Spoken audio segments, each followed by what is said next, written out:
काय माहीत आता उद्याचं उद्या कळत. पण मी काय नाही म्हणत नाही ना चर्चेला, मी त्यांना दोष देत नाही. लाडांना दोष देऊन काय उपयोग, करणारा नीट नाही ना हो, त्यांना दोष देऊन काय. मी आत्तापर्यंत दिला आहे का दोष त्यांना? त्या माणसाने प्रयत्न केले, ते माणूस म्हणे मी मराठ्यांचा प्रयत्न केले, नाही झालं. करणारा नाही नीट नाही ना पुढचा.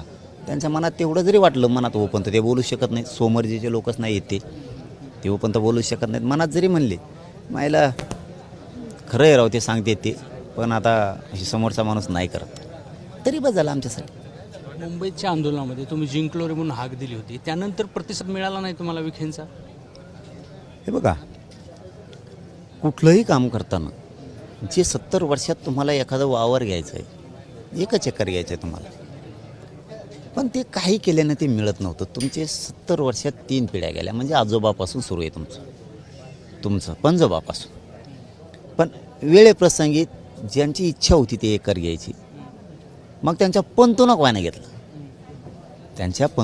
घेतलं, मग ते वावर घेतल्यामुळं जिंकलोरेच म्हणणार ना.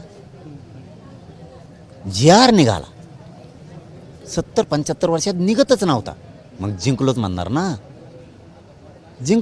ना. सरकारनं जी.आर. काढला, अंमलबजावणी केली, पुन्हा पुढं थांबवलं. मग आता लढवता लागेल ना. त्यावेळेस जिंकलोच ना आपण. जी.आर. घेतला, जी.आर. निघतच नव्हता.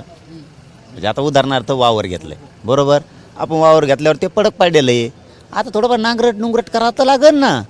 तर तुम्ही म्हणता जिंकलो म्हणला होता, मग आता पुन्हा काय उपोषण करतो?